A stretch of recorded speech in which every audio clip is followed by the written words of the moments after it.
Brian here with Classic GBody Garage, and this is the final video on the 1978 Cutlass Supreme Brougham. Now, for those of you who are not familiar with this particular car and the videos previous to this one here, this is the car that one of my YouTube subscribers donated to Classic GBody Garage.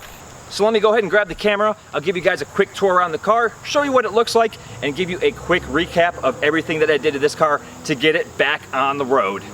Alright, so maybe you'll notice at first glance that the car does look a whole lot shinier than it did. It almost has a reflection to it. And that's because, you know, I noticed when I was working on it, I got my greasy hands on the fenders and the hood, I wiped it off, and you know what, I saw a shine. So I went ahead and grabbed my buffer and ran the buffer over it, and it actually came out pretty decent. So here's just a quick walk around of what the body looks like after running a buffer over it, and the paint came back quite a bit.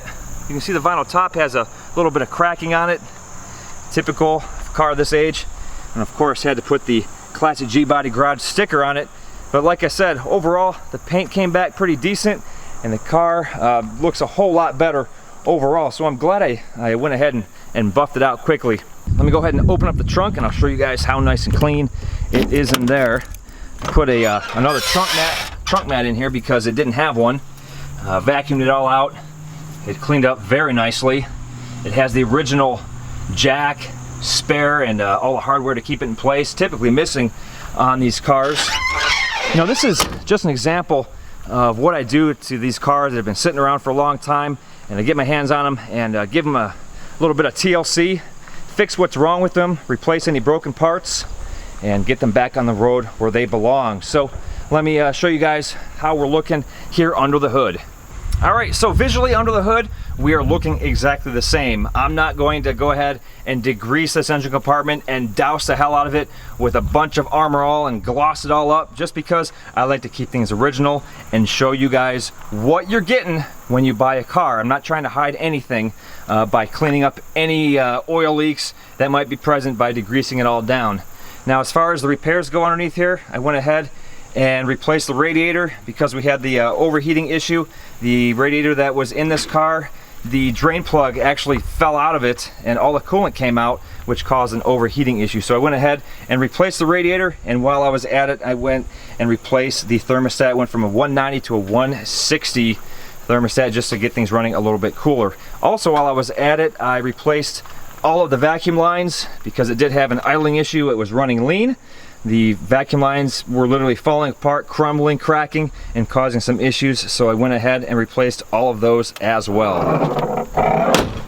Alright, now as far as the interior goes, if you guys remember in the first video, these door panels were just falling apart literally and crumbling due to sun exposure, age. You know, this plastic just falls apart. And as you can see, I did put another set of door panels on this car. I did not film that because I do have a video on how to go ahead and remove and replace door panels, so I'll go ahead and link that in the description below. But as you can see, the door panels are looking good, and also the steering column itself. Now, the column had a broken turn signal lever. It was just hanging there. So I went ahead and pulled the column apart and fixed the broken part inside. There was a broken piece inside. I had to remove the steering wheel and pull nearly half the column apart. I do plan on filming a complete steering column video because I did have a lot of people asking me to film that portion of me fixing the column. And I just felt that this particular column was not a good candidate for a complete video. So I will be shooting a complete steering column video in the near future, so make sure you guys are watching out for that. Now, other than replacing the door panels, I went ahead and gave the interior a real nice cleaning, vacuumed it out, wiped things down, and as you can see, it came out really nice. The interior is in very nice overall original condition with actually minimal wear. And I did a few other odds and ends to the interior. I replaced a few burned out light bulbs in the gauge cluster and the AC selector here on the front. And I also went ahead and replaced the seatbelt release lever because that was broken as well. If you guys want to find out how to replace that, I do have a video on that project, which I will post in the description below. Now, one of the other issues was a severe transmission leak. Now, the transmission was rebuilt about 1,000 miles ago, but I did notice that the pan looked to be over tightened and the gasket was just squeezed. So that was causing the transmission pan to leak. So I went ahead, pulled the pan down, replaced the gasket, showed you guys how to go ahead and replace the filter while you're at it, sealed it all back up, and we're good to go there. And after all this work, it's running and driving great. So let's go ahead and take it for a little spin.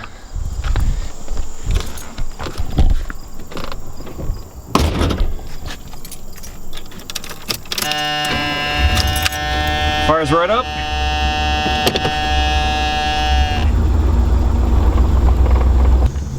All right, let's get this car up to speed. Let it shift through the gears. And I'll show you how nice of a car this is and how nice it drives. There's second.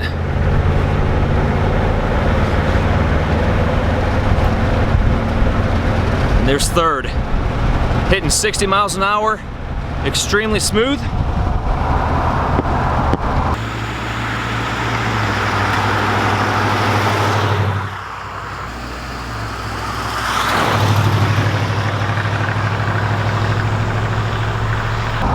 Cruising along, real nice. You know, this car, I've had this car up to 75 miles an hour, 80 miles an hour on the highway, and boy, it really drives nice and smooth. The steering is tight, and it actually drives a lot nicer than some of my other G-bodies.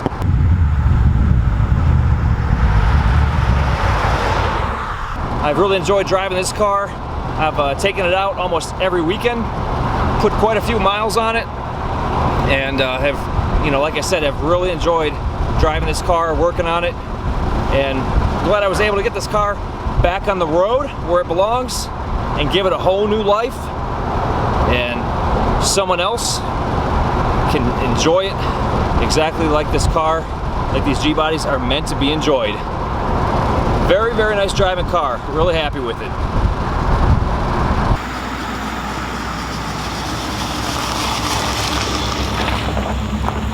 Alright guys, well that's it for this series on the 78 Cutlass Supreme Brougham.